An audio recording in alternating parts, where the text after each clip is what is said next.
안녕하세요. 파인반입니다. 아마 이렇게 아이를 교육하시는 부모님들이 가장 이제 애매모호한 게 아마 있을 거예요. 제가 부모님들과 얘기를 나누다 보면 특히 이제 어린 아동일수록 부모님들도 미처 생각하지 못하고 있는 부분이 있습니다.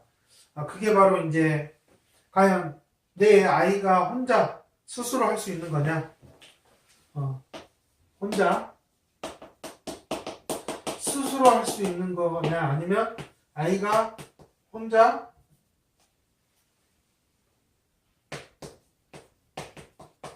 스스로 할 수 없는 거냐.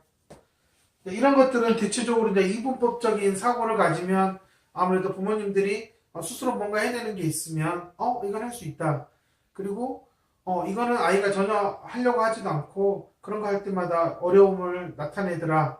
그러면 이제 할 수 없는 거라고 어느 정도 이렇게 좀 양분이 될 수가 있는데요. 문득 이렇게 부모님들과 대화하다 보면 내가 도와주면 할 수 있는 것이 있다라고 말씀을 하세요.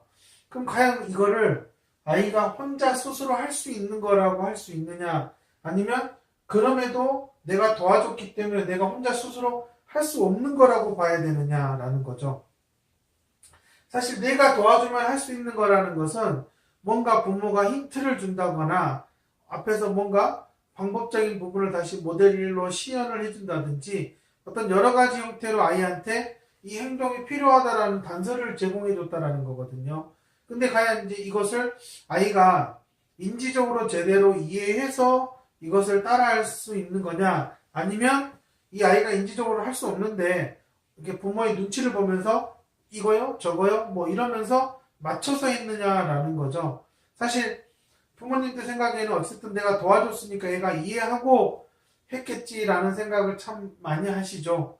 근데 이게 커가면서 이렇게 문제를 보면 사실 내가 도와줬을 때 할 수 있다고 생각했던 것들이 의외로 아이들이 혼자 하지 못한다라는 게 이제 부모님들이 이제 놀라는 상황이 생기는 거죠. 그렇기 때문에 이 어린 장애 아동일수록 반드시 아이가 혼자 스스로 할 수 있는 것과 아이가 혼자 스스로 할 수 없는 것, 즉 내가 도움을 줬느냐 주지 않았느냐에 따라서 명확하게 이 아이가 혼자 해낼 수 있는 것들은 무엇이고 혼자 지금 이 나이 수준에서 혼자 할 수 없는 게 무엇인지를 좀 분명하게 좀 구분이 돼야 된다는 거죠. 그런 게 부모가 분명하게 구별이 됐을 때 아무래도 치료사한테 가서 이러이러한 부분을 이렇게 할 수 있고 못합니다라고 할 수 있지만 아마 치료사들도 아마 저와 같은 경험을 많이 하실 거예요. 부모님들이 내가 도와주면 할 수 있는 것을 마치 아이가 할 수 있는데 안 되는 것처럼 그냥 생각해서 그냥 할 수 있는 거라고 그렇게 카테고리를 만들어서 했을 때 만약에 치료사가 아직 경험이 미숙해서 그걸 할 수 있다고 믿고 만약에 수업을 진행해 버렸다면 이게 나중에 이제 결국 이게 이제 왜 이런 일이 생기죠 하는 이제 구멍난 상황을 이제 경험하게 된다라는 거죠. 그렇기 때문에 아무래도 이 부모님들이 항상 냉정하게 생각해야 될 부분이 아이가 정말 내가 없어도 아니 설령 내가 있다 할지라도 이것만큼은 내가 혼자 할 수 있어. 그래서 이 아이가 사고를 통해서 어떤 행동으로 수행을 할 수 있느냐라는 것들을 좀 확실하게 구별을 해야 된다는 거죠. 어떤 거는 내가 도와줘도 정말로 이 아이는 아직 이걸 이해하고 단계별로 진행하는 게 참 어렵다 그러면 분명히 그거는 더 많은 중재가 필요한 상황이 된다라고 저는 판단을 하고 있고요. 하지만 내가 도와주면 할 수 있는 것은 저는 사실 아이가 현재로 살 수 없다라고 저는 냉정하게 판단을 내리고요. 그렇기 때문에 이것에서 이게 할 수 있는 것은 없다라고 보지만 결국은 중재를 통해서 아이가 할 수 있게 저는 유도를 하고 있습니다. 중재를 하고 있습니다. 그렇기 때문에 상당히 이렇게 중간에서 애매모호하게 할 수 있는 것 같아요라고 부모님들이 얘기하는 것은 저는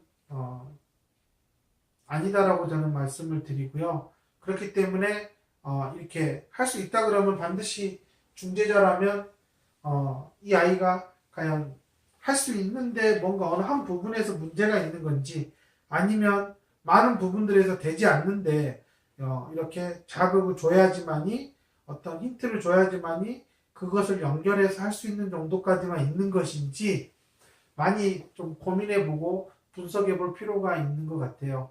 그렇기 때문에 제가 카페에 글에도 올렸듯이 좀 치료센터를 다니려면 이 아이에 대해서 계속 여러 치료사들이 만약에 그 센터에서 여러 치료를 받고 있다면 좀 사례 회의도 하고요. 또 아이에 대해서 원장이랑 이렇게 커뮤니케이션 할 수 있는 시스템이 있는 곳을 좀 다니라고 저는 강조하고 싶습니다. 근데 실제적으로는 많은 치료센터에서 그냥 파트타임으로 오가는 치료사들이 많다 보니까 사실 제가 말하는 가장 이상적인 사례 회의나 스터디가 과연 한 학생에게 1년에 한 번이라도 일어날까? 저는 없다고 보고 있고요. 그렇기 때문에 치료사가 바뀌기는 문제도 많아지는 거고요.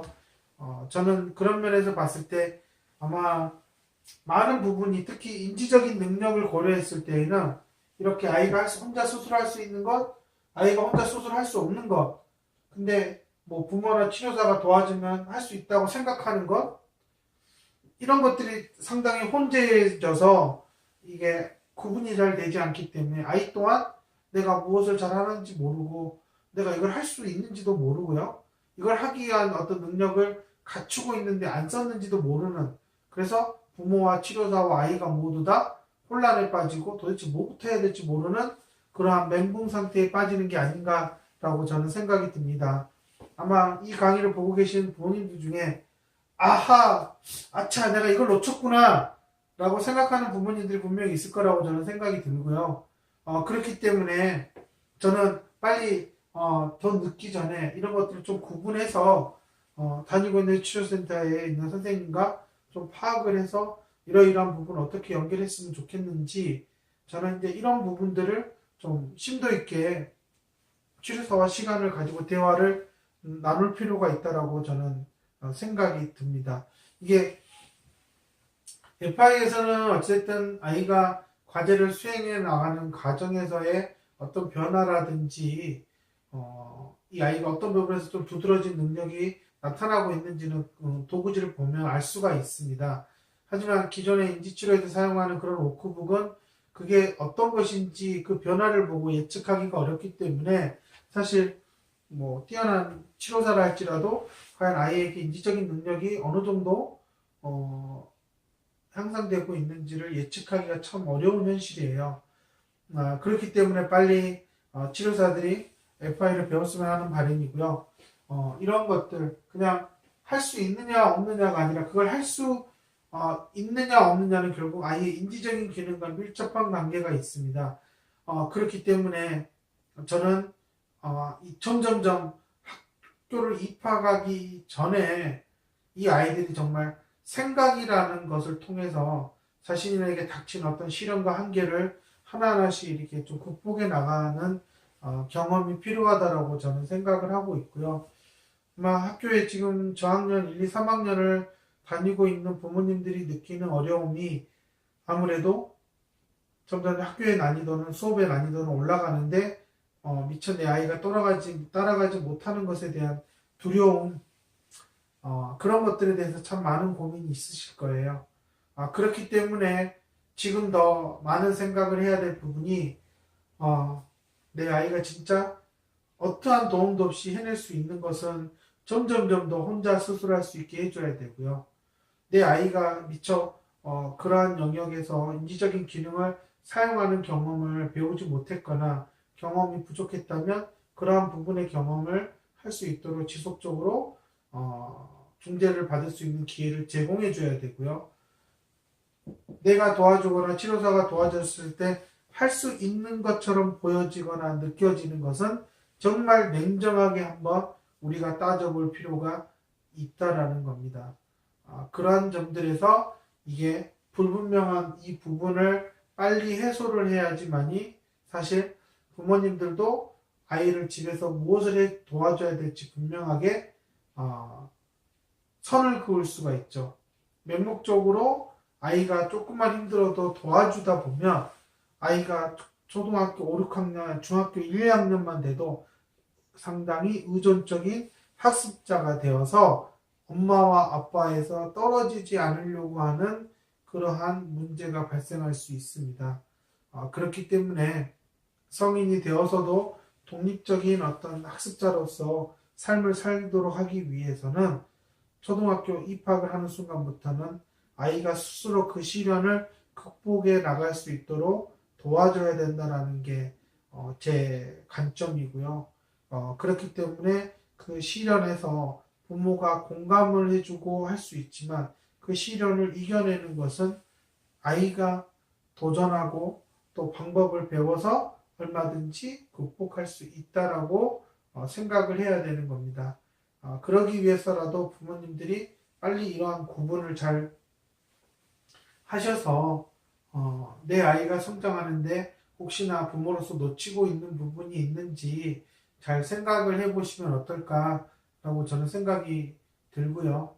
또 그런 측면에서 저도 이렇게 다양한 연령대 학생들을 쭉 교육하면서 지켜봤을 때 정말 저는 지금 계속 제가 많은 부모님들이나 아니면 제 센터에서 근무하는 우리 선생님들한테도 점점점 더 학교를 입학하기 전 2세에서 이 7세 사이에 정말 엄청나게 중요한 변화의 결정적 시기가 있다는 것을 강조하고 있고요. 만약에 지금 학교를 2, 3년 입학을 앞둔 어린 장애아동을 키우는 부모님들이 있다면 저는 그 시기가 정말 황금과 같은 시기라는 거죠. 시간에 쫓기지도 않고 얼마든지 여유롭게 준비할 수 있기 때문에 중재를 통해서 이 아이에게 기본적으로 자신에게도 생각하는 능력이 있다는 것을 느끼게 해주고 또한 성취감을 느끼게 해주는 그런 소중한 기회로 잘 활용하신다면 다른 치료를 통해서 힘든 시기를 보낸 부모님들보다는 학교를 보내는 것이 훨씬 더 즐겁고 비록 아이가 많은 학교 생활에서 어려움이 있겠지만 세월이 지나다 보면 많은 부분들이 해결이 되는 그러한 경험을 하실 수 있을 거라고 저는 생각이 듭니다. 제가 오늘 이렇게 문득 이렇게 학부모들과 얘기를 나누고 그러면서 점점점 제가 느끼는 거는 부모님들이 참 이런 부분에서 제대로 구별이 잘 되고 있지 않다라는 거죠. 그런 반면에 또 아이들은 계속 저하고 수업을 하면서 계속 변화를 스스로 만들어내고 있고요. 물론 또 어떤 곳은 어떤 영역은 또 변화를 만들어내는데 또 시간이 필요한 건 있고요. 그거는 또 저 또한 욕심을 낼 수가 없는 부분이고요. 아이가 준비가 됐을 때 제가 알려주는 방법도 바로바로 효과를 보여줄 수 있지만 아이가 준비가 되지 않은 상황에서는 제가 아무리 좋은 방법을 알려줘도 아이는 미처 그것을 자신의 것으로 받아들일 수가 없다라는 거죠. 그렇기 때문에 모든 중재 과정이 상당히 예민하게 아주 기민하게 반응을 하면서 이루어지고 있고요. 그래서 다른 어떤 치료보다도 상당히 고에너지가 필요로 하고 상당한 에너지의 소비가 나타나는 것이 저는 중재라고 생각하고 있습니다. 그렇기 때문에 계속 에너지를 쏟아낼수록 또한 중재자는 더 많은 공부를 해야 되고 또 배우러 다녀야 되고요. 저는 이제 그게 몸에 맞는 사람만이 중재자가 되지 않을까라고 생각하고 있습니다. 저도 많은 아이들을 볼 때 이런 부분에서 좀 분명해지는 것들을 찾으려고 계속 시도하고 노력하고 있고 또한 거기에서 또 새로운 방향을 찾고 또 교구도 개발하고 있거든요. 아마 지금 현재 뭔가 치료의 딜레마에 빠져 있는 부모님들이라면 정말 아이가 혼자 수술할 수 있는 것 그렇다면 더 아이에게 기회를 주고 멀리 떨어져 있어야 된다는 거고요. 아이가 혼자 수술할 수 없는 것에서는 정말 아이를 격려해주고 동기부여하면서 아이가 한 번이라도 더 성취 경험을 할 수 있도록 해야 된다는 거고요. 내가 도와주면 할 수 있다고 믿는 것들 정말 내가 보고 싶은 것을 내가 시키고 싶은 것을 시키고 있지 않느냐 그렇다면 그거는 정말 아이를 위한 건 아니기 때문에 내 욕심에 뭔가 시키는 게 있고 내가 바라는 것들을 아이가 계속 맞춰주기를 바라는 어떤 그런 게 있다면 빨리 그런 것들은 털어버리시고 분명하게 아이가 할 수 있는 것과 할 수 없는 것, 즉 강점과 약점에서 균형을 빨리 찾아가는 게 맞는 것 같습니다. 저는 강점을 더 극대화시켜가면서 약점을 보완하는 게 현대의 필요로 하는 중재 방향인 것 같고요. 기존의 많은 치료들이 강점은 전혀 신경 쓰지 않고 오직 약점만을 부모님이 원하는 대로 끌어올리려다 보니까 마치 어거지로 끌어올리는 듯한 그런 모습이 비춰졌고 그 과정 속에서 아이들은 상당히 고통을 받았다라는 거죠. 저는 이런 부분이 빨리 해소되기를 바라고요. 오늘 제가 알려드린 것들을 잘 생각해 보신 부모님들은 아마 지금 하고 있는 치료들 중에서도 불필요한 부분들은 정리할 수 있는 어떤 기준을 가지실 수 있을 것 같습니다. 제 동영상을 보시면 제가 이렇게 강조하는 부분들 고민하고 있을 때 차라리 제가 강조하고 있는 그 부분에 대해서 현재 내가 아이와 어떤 상황에 있는지를 냉정하게 분석하고 판단해 보신다면 더 좋은 방법을 찾을 수 있을 것 같습니다. 저는 굳이 FI를 하기 때문이 아니라 저는 FI가 정말 이 장애아동들에게는 정말 앞으로 살아갈 삶을 생각했을 때 최고의 생각도구를 선물해 줄 수 있다고 저는 믿고 있고요. 점점점 시대가 좋아질수록 중지의 수준은 점점 올라가고 있다는 게 제 생각이고요. 저는 분명히 한국에서 FI가 모든 장애아동 부모님들이 그게 기본이고 그걸 하는 게 아이의 삶에 가장 이상적이다라는 얘기를 하는 그날까지 계속 중재를 할 생각이고요. 그렇기 때문에 또한 한국적인 중재 방법을 또 찾아야 되는 게 뭐 저와 다른 트레이너와 또 제 센터에 있는 선생님들이 해야 될 일이 아닐까 생각합니다. 제가 이렇게 유튜브 동영상을 이렇게 올리는 것은 많은 어머님들이 FI가 어떤 식으로 진행이 되는지 궁금해하고 또 한편으로는 과연 그게 왜 그렇게 좋은지 알고 싶어 하는데 사실상 제대로 전달이 안 되는 것 같아서 제가 유튜브 동영상을 시작을 했고요. 아마 제 동영상을 꾸준히 보시면 아마 일관된 메시지가 있을 것입니다. 그 메시지가 정말로 확신을 주었을 때 시작하는 게 맞다라고 저는 생각이 들고요. 저는 그래야지만이 정말 원하는 그런 결과를 효과를 보실 수 있다라고 생각이 듭니다. 그래서 저 또한 조급해하지 않고요. 하나하나씩 해나가고 있고요. 그렇기 때문에 그 세월의 힘이 점점점 강해지면서 아이들은 안정적인 변화를 보여준다고 저는 생각이 듭니다. 제가 여러 번 본연들 말씀드리지만 기존에 우리가 자라오면서 그렇게 생각했고 받아들였던 그런 교육에 대한 고정관념들을 버리지 못하면 FY와의 인연은 참 어렵다라는 거고요. 그런 것들을 생각하고 그렇게 해주겠지라고 찾아오면은 사실상 저는 부모님들은 오래 견디지 못하고 나가게 된다라는 거죠. 왜냐? 우리 때는 이랬는데 왜 이거를 이렇게 하죠라고 하는 그런 식의 사고방식. 그래서 왜 이게 빨리 안 되냐고 해서 결과를 계속 빨리 나타내 주기를 바란다면 그건 예전에 치료를 받을 때하고 달라진 게 없다라는 거거든요. 근데 분명히 인지구조에 문제가 있다면 그거는 시간이 필요하고요. 또 제가 항상 냉정하게 말씀드리는 거는 나쁜 인지치료를 실력도 없고 형편없는 인지치료를 2, 3년 받았다. 그럼 그동안 얼마나 많은 아이의 인지적인 그 구조 상태가 문제가 발생했겠냐는 거예요. 빈 구멍이 구석구석 있을 텐데 그런 구멍을 다 연결해서 메꾸지도 않고 계속 탑을 쌓아 올라가겠다는 것은 결국은 붕괴될 탑을 쌓는 거와 똑같다라는 거죠. 그래서 저는 그거는 결코 아이를 위해서도 부모를 위해서도 옳지 않기 때문에 그런 방법은 하지 않고 있고요. 아이의 인지적인 상태에 맞춰서 결국은 순서대로 하나하나씩 아이와 함께 해나가는 게 제가 추구하는 방식이고요. 그리고 그래야지만이 아이가 훨씬 더 능동적인 학습자가 된다라는 게 제가 지금까지 한국 장애아동들을 가르치면서 내린 결론이라고 저는 말씀드릴 수 있습니다.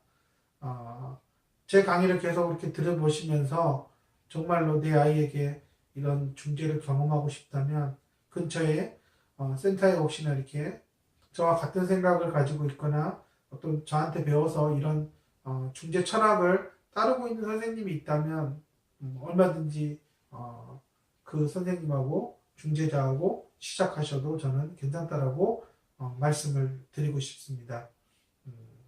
오늘 제가 이렇게 소개한 이 세 가지를 잘 항상 나눠보고 또 시간이 지나면서 또 평가해 보신다면 아마 점점점 나아지는 자녀를 보실 수 있을 거라고 저는 자신 있게 말씀드릴 수 있습니다. 제 강의가 고민하는 부모님들에게 정말 신락 같은 희망을 드릴 수 있기를 저는 진심으로 바라고요. 앞으로도 점점점 더 많은 내용으로 인사드리도록 하겠습니다. 감사합니다.